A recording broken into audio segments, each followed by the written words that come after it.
एक अमीर लड़की हर महीने स्कूल से एक गरीब लड़के को चुनती थी और उस पर पागलों की तरह प्यार जताती थी। एक महीने बाद जब वो लड़का सच में उससे प्यार करने लगता तो वो पूरे स्कूल के सामने उससे ब्रेकअप करके उसे पूरी तरह बेइज्जत कर देते। ये शर्मनाक हरकत उनके ग्रुप में पहले से ही एक खेल बन चुकी थी। इस बार उस लड़की ने पूरे स्कूल के सबसे गरीब छात्र को चुना। उसे लगा कि यह भी एक आसान शिकार होगा, लेकिन उसे पता नहीं था कि उसने ऐसे व्यक्ति से पंगा ले लिया है जिससे उलझना उसके बस की बात नहीं थी। असल में जिस गरीब छात्र को उसने चुना था वो देश के सबसे बड़े उद्योगपति का इकलौता बेटा था और वही उसके परिवार का तय किया गया शादी का रिश्ता भी था। उसे 1 महीने का समय दिया गया था ताकि वो लड़की के चरित्र की जांच कर सके। जैसे ही लड़की ने लड़के को प्रपोज किया, उसी समय लड़के ने उसके घटिया स्वभाव को पहचान लिया और मनी मन उसका परीक्षण खत्म कर दिया। लेकिन उसने अपनी असली पहचान नहीं बताई और उससे दूरी भी नहीं बनाई, बल्कि उसने तय किया कि वो भी इस खेल में उसके साथ खेल खेलेगा। इसलिए उसने भी बाकी पीड़ितों की तरह उसका प्रपोजल स्वीकार कर लिया। लड़की ने भी हमेशा की तरह वादा किया कि 1 महीने बाद वो उसे एक बड़ा सरप्राइज देगी। लड़की के जाने के बाद लड़के के दोस्तों ने उसे चेतावनी दी कि वो उसके जाल में ना फंसे।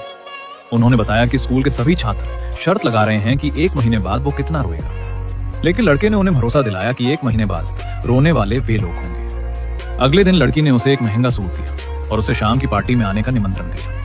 उसका मकसद था उसे ये एहसास दिलाना कि वो अब एक अमीर परिवार का दामाद बनने वाला है। लेकिन लड़की को ये नहीं पता था कि उसने जो सूट दिया था उसकी कीमत लड़के के मोज़ों से भी कम थी। फिर भी लड़के ने खुशी जताते हुए वो सूट स्वीकार कर लिया। उस शाम लड़की उसे शहर के सबसे महंगे क्लब में ले गई। जैसे ही वो वहां पहुंचा, उसे याद आया कि ये क्लब उसके पिता की संपत्ति में से ही एक है। अगर लड़की उसे यहाँ नहीं लाती तो वो शायद भूल ही जाता। जैसे ही वो अंदर गया, मैनेजर ने उसे पहचान लिया और उसकी तरफ बढ़ने लगा।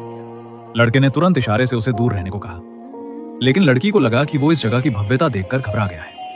इसके बाद लड़की उसे एक कमरे में ले गई जहां मौजूद एक चालाक लड़के ने उसका मजाक उड़ाना शुरू कर दिया। उसने कहा कि आखिरकार ये गरीब लड़का आज यहाँ पहुंच ही गया। उसने ये भी कहा कि आज वो काफी अच्छा दिख रहा है, लेकिन इस सूट के लिए ये सबसे अजीब अनुभव होगा।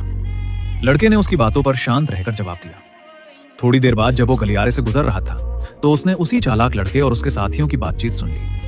उसे पता चला कि जो सूट लड़की ने उसे दिया था वो असल में उसी चालाक लड़के का था और उसने जानबूझकर उसे उधार दिया था ताकि बाद में सबके सामने उसे वापस लेकर उसे अपमानित कर सके। उन लोगों ने कहा कि पहले उसे सपने दिखाओ और फिर उसके विश्वास करने के बाद उसके सपनों को तोड़ दो। उन्होंने ये भी कहा कि कुछ ही दिनों में वो दिन आने वाला है जब वो लड़के को पूरे स्कूल के सामने घुटनों के बल बैठाकर उससे सूट उतरवाएंगे और उससे माफी मंगवाएंगे। लेकिन उन्हें नहीं पता था कि उनकी पूरी बातचीत लड़के ने रिकॉर्ड कर ली है।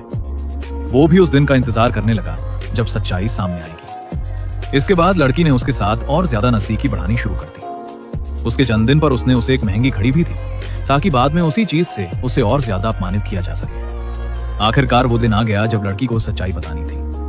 स्कूल के झील के किनारे बने रेस्टोरेंट में सभी लोग इकट्ठा हो गए ताकि उसका मजाक देख सके। चालाक लड़के को डर था कि कहीं लड़की अपना फैसला बदल ना दे, क्योंकि लड़का बहुत हैंडसम था और इतने दिनों की नजदीकी के बाद उसके मन में भावनाएं बदल सकती थी। लेकिन लड़की ने साफ कहा कि ऐसा कुछ नहीं होगा। उसने कहा कि आज के बाद वो लड़का पूरे स्कूल का मजाक बन जाएगा और वो उसे इतनी बुरी तरह गिराएगी कि वो कभी उठ नहीं पाएगा। उसने ये भी कहा कि उसे हमेशा याद रखना चाहिए कि एक गरीब लड़का कभी अमीर लड़की के बारे में सपने नहीं देख सकता। तभी लड़का भी समय पर वहां पहुंच गया। लड़की ने आते ही उससे कहा कि अब खेल खत्म हो चुका है और वो उसकी जिंदगी से बाहर जा रही है।